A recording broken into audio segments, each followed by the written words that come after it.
Obrigado, ministro Alexandre de Moraes. Gente, Bolsonaro acaba de ser condenado por maioria. Perdemos a batalha, mas não perdemos a guerra. E agora? Bolsonaro foi condenado a pena de 27 anos de reclusão a ser iniciada em regime fechado. Vai iniciar o cumprimento da pena? Não.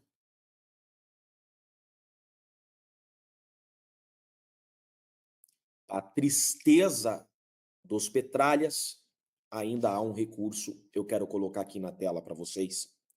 O que diz o regimento interno do STF? Vou colocar aqui para vocês, artigo 333 do regimento interno do STF. Diz exatamente o seguinte: cabem embargos infringentes à decisão não unânime, é o que nós temos aqui. A decisão, ela não foi unânime. O Fux votou para absolver Bolsonaro. Que julgar procedente ação penal. É o que aconteceu. Tivemos aqui uma decisão não unânime que julgou procedente a ação penal. O que significa, gente, isso daqui? Significa que agora a defesa do Bolsonaro poderá fazer um recurso, esse que nós colocamos aqui, chamado de embargos infringentes.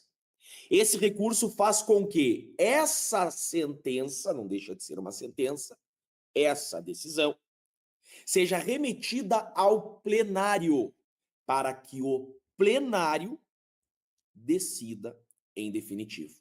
Nós estamos aqui na primeira turma. A primeira turma, por maioria, deu 4-1, condenou o Bolsonaro, mas esse caso não termina na primeira turma. Como eu disse para vocês, perdemos a batalha, mas não perdemos a guerra.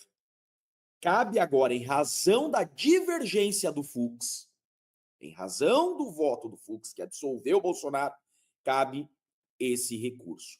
A questão é, pessoas estão dizendo e dirão, tá? Vocês ouvirão, tá? Desce um pouquinho, por favor, parágrafo único. Vocês ouvirão que não caberá embargos infringentes. Não caberão embargos infringentes, porque só teve uma divergência. Pode descer um pouquinho ali, ó, parágrafo único. Só que, olha lá, para aí. O cabimento, olha lá, calma lá. Foi apagado ali, ó. O cabimento dos embargos em decisão do plenário depende... Opa. Aí vamos de novo. Esse foi apagado e virou esse parágrafo único aqui. O cabimento dos embargos em decisão do plenário depende da existência de, no mínimo, 4 votos divergentes. Nós não estamos no plenário. Nós estamos em uma turma. Então, segundo o regimento interno, havendo uma divergência. É exatamente isso que diz. Olha lá o 33 caput. Sobe um pouquinho para mim. No 33 caput. Olha lá o que o 33 caput diz. Cabem embargos infringentes à decisão não unânime. Ele não está dizendo a decisão que tem 2 divergências, nada disso. A decisão não unânime. Então, este caso não termina na primeira turma. Este caso tem que ser remetido ao plenário, porque é isso que diz a norma, tá? Só que esse recurso ele será dirigido ao Alexandre de Moraes. O Alexandre de Moraes, ele poderá bater no peito e dizer, não, tem que ter mais de uma divergência, o que não é exigido pela lei. Agora, fato é que o Fux quer que esse caso vá para o plenário. O Fux tem moral suficiente para exigir que esse caso vá para o plenário. E os ministros da segunda turma também querem que esse caso vá para o plenário. Então agora, o grande problema será no racha que existe dentro do STF por causa desse golpe que foi dado com essa decisão hoje, uma farsa. Tá? Então o problema será o racha. O que o Alexandre de Moraes vai fazer? Ele vai, ao receber o recurso, enviar o caso para o plenário ou vai bater no peito e vai dizer que não cabem embargos infringentes e vai transitar em julgado e mandar o presidente Bolsonaro para o presídio para cumprir pena? Porque se o Moraes disser não cabem embargos infringentes, contrariando a norma, e não conhecer os embargos infringentes, o caso transita em julgado, Bolsonaro inelegível e inicia o cumprimento da pena.